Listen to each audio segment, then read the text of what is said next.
Hola a todos y bienvenidos a un nuevo tema del bloque 4 de fisiología cardíaca, que en este caso va a ser la actividad eléctrica y mecánica del músculo cardíaco. Bueno,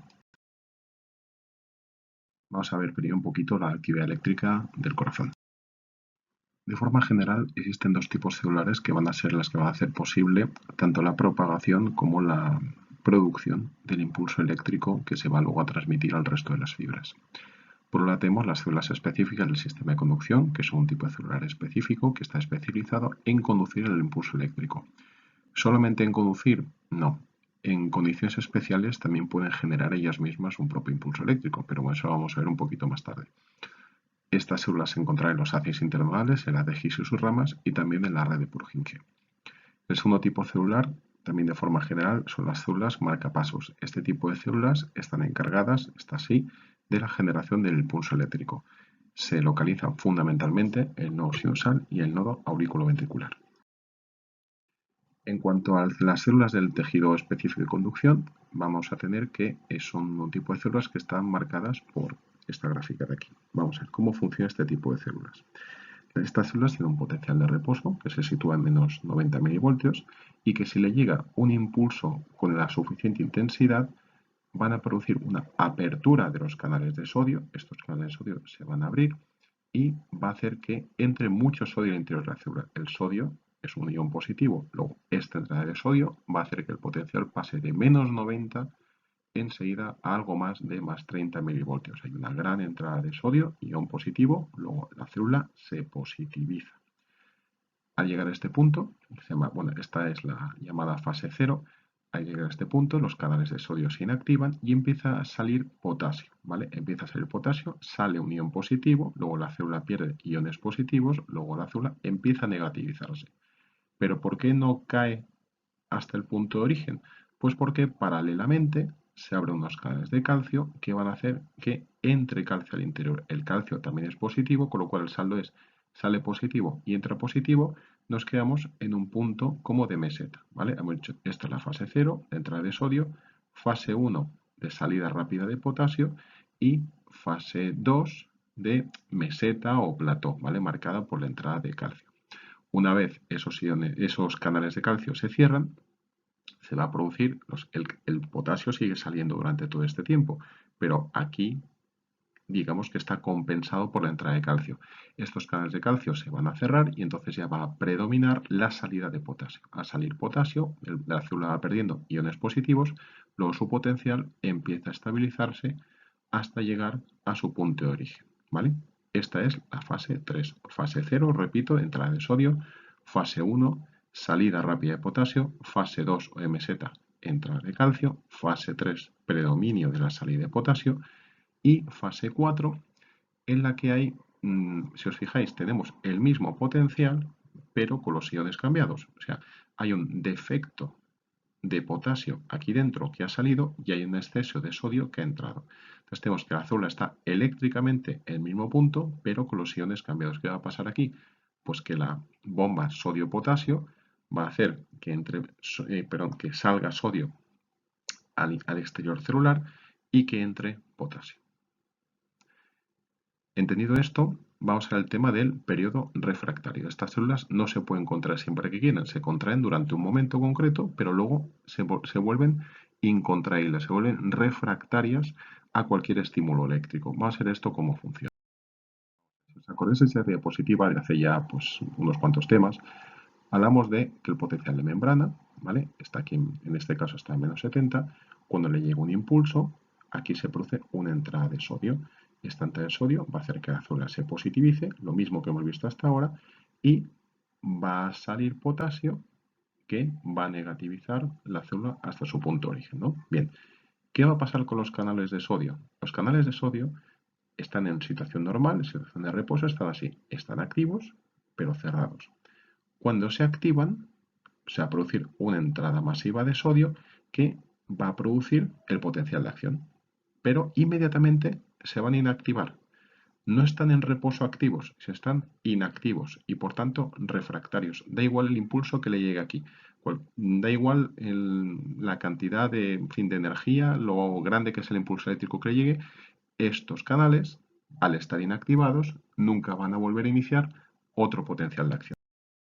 Vamos a ver esto cómo funciona trasladado a la gráfica de las células del tejido específico de conducción. El canal de sodio está en reposo. Se puede activar.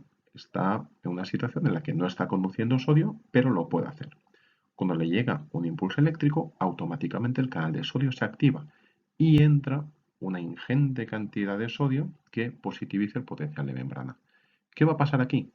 Que se va a inactivar y por tanto, durante toda esa inactivación, que dura más o menos hasta aquí, va a dar igual el impulso eléctrico que le llega a nuestra célula cardíaca. Va a dar exactamente igual. ¿Por qué? Porque el canal está inactivo. No está cerrado en reposo, pero activo. Está inactivo. Entonces, en esta zona, el impulso eléctrico que le llegue le va a dar igual. Por eso se llama periodo refractario absoluto. Luego hay una pequeña ventana de periodo refractario relativo en el que el canal vuelve a activarse, pero necesita de mucha más energía para volver a generar otro impulso eléctrico. Lo puede producir, ¿vale? Es un periodo refractario relativo, pero necesita más energía. Bueno, más cosas.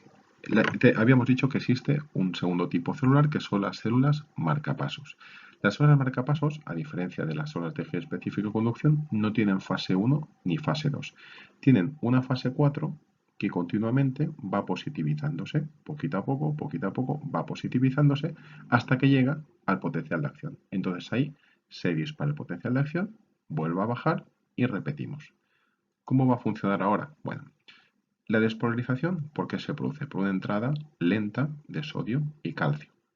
Y aquí, ojo, a diferencia de las células del tejido específico de conducción, estas células, en vez de entrar una ingente cantidad de sodio, va a entrar mucho calcio.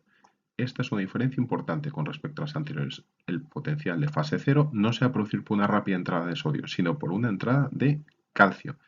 La fase 3 se va a producir igual, exactamente igual, que en las células del tejido específico de conducción, por salida de potasio.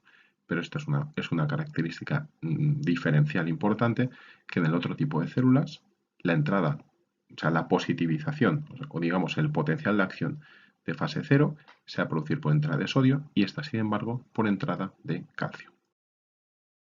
Bien, lo que habíamos contado antes. Todas las células, ¿por qué si hay células marcapasos en el nodo sinusal, en el AV, en el GIS o incluso en el Purkinje? ¿Por qué el nodo sinusal es el que lleva el ritmo? Porque el automatismo de sus células es más rápido. Las células del nodo AV también producen automatismo, pero si os fijáis en la gráfica, las células del nodo sinusal lo producen antes. ¿Esto qué utilidad tiene? Pues cuando hay un bloqueo, el corazón no se nos para, porque si nos falla por lo que sea el nodo sinusal, el nodo AV, a un ritmo más bajo, pues más inestable o peor tolerado clínicamente, va a ser el que va a tomar el ritmo y va a hacer que por lo menos nos dé tiempo a pedir ayuda, ¿vale? Bueno, pero la idea es esta, que las células marcapasos se encuentran prácticamente en todos los sistemas, pero más abundantes en el nodo sinusal y el nodo AV, y en las del nodo sinusal con un automatismo más rápido. Bueno, ¿y cuál es el sentido de la entrada de calcio en la célula durante la fase 2 del potencial de acción? Bueno, pues al entrar el calcio en la célula se produce una liberación de calcio a su vez del retículo sarcoplasmático. Ese calcio se une a la troponina, como ya vimos en clases anteriores, generando una contracción muscular del mismo modo que en la forma que se produce en la célula esquelética. ¿Cuál es la diferencia con el músculo estriado? Pues a grandes rasgos hay dos. El retículo sarcoplásmico está muy poco desarrollado en la fibra cardíaca y por tanto tiene menos calcio en el interior y por tanto la fuerza de contracción depende del calcio extracelular.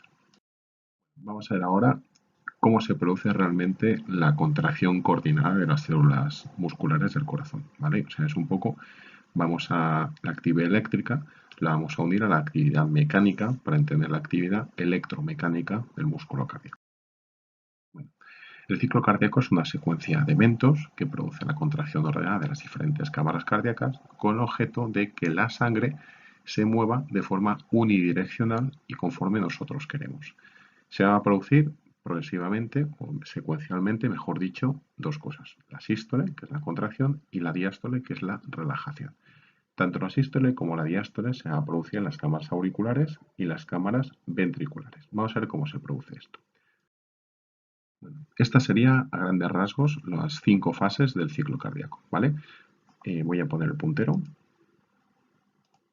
y vamos a empezar en esta fase, ¿vale? Habíamos dicho que sístole es contracción, diástole, relajación. En esta fase hay una sístole auricular, contracción auricular, se aumenta la presión en el interior de las aurículas y pasa sangre de las aurículas a los ventrículos. Los ventrículos están relajados en diástole. Finaliza la sístole auricular, comienza la diástole auricular, están relajadas, y comienza a la vez la sístole ventricular. Los ventrículos se contraen, aumenta la presión en el interior de los ventrículos, supera a la presión de las aurículas, pero no hay reflujo de sangre del ventrículo aurícula porque estas válvulas lo impiden. Paralelamente, el aumento de presión de los ventrículos no es suficiente como para vencer la presión que hay en el interior de los grandes vasos, tanto en la arteria pulmonar como en la arteria aorta. Por tanto, hemos cerrado las válvulas aurículo-ventriculares, pero todavía no hemos abierto las válvulas de los grandes vasos. Por tanto, hay una contracción, una sístole ventricular, pero isovolumétrica, no cambia el volumen. Esa contracción sigue aumentando, aumenta la presión interior de los ventrículos y ahora ya sí, esa presión vence la presión de los grandes vasos y se produce la eyección propiamente dicha de la sangre, ¿vale? Finaliza la sístole ventricular, la contracción ventricular, y comienza la diástole ventricular. Se relajan los ventrículos. Cae la presión en el interior de los ventrículos y se cierran las válvulas de los grandes vasos. Pero cae la presión, pero esta presión todavía no es lo suficientemente baja como para ser más baja que la presión de las aurículas. Y por tanto, de momento, siguen estando cerradas tanto las válvulas de los grandes vasos como las válvulas auriculoventriculares. Continúa la relajación ventricular, la diástole ventricular, y ahora sí, la presión en el interior de los ventrículos cae por debajo de la presión en las aurículas y, pese a estar todos relajados, tanto las aurículas como los ventrículos, por un mecanismo de succión pasa la sangre, llenado rápido, pasa la sangre de las aurículas a los ventrículos. Este ciclo finaliza, o si queréis vuelve a empezar, con la sístole auricular, que digamos que acaba de exprimir el contenido que queda en las aurículas después del llenado rápido, exprime estas aurículas y acaba de vaciarlas en el interior de los ventrículos. Y así empieza otra vez el círculo de forma interminable, afortunadamente, unas 60, 70, 80 veces por minuto. ¿Y qué correlación tiene esto con el electrocardiograma? Bueno, el electrocardiograma es la representación sobre un papel de la actividad eléctrica del corazón. Aquí tenemos, cuando se despolariza, sale un estímulo del nodo sinusal, va a producir una despolarización de la aurícula. Esta despolarización de la aurícula va a producir la sístole auricular. Si os fijáis, el ventrículo está relajado. Llega el impulso al nodo auriculoventricular y la rama izquierda, rama derecha, y se produce una despolarización del ventrículo y por tanto una contracción del tejido ventricular, ¿vale? Despolarización auricular, despolarización ventricular. Si os fijáis, la despolarización auricular va a producir la contracción de la aurícula, pero esa contracción de la aurícula se produce solamente cuando hay una onda P. Mientras no haya onda P, no hay más contracción auricular. Entonces tenemos contracción auricular, contracción ventricular y finalmente la despolarización del ventrículo que condiciona su relajación, ¿vale? De onda P a siguiente onda P sería un ciclo cardíaco. Bien, dos cositas importantes que hay que saber aquí. Entender perfectamente el movimiento de iones tanto en las células del tejido específico de conducción como en las células marcapasos.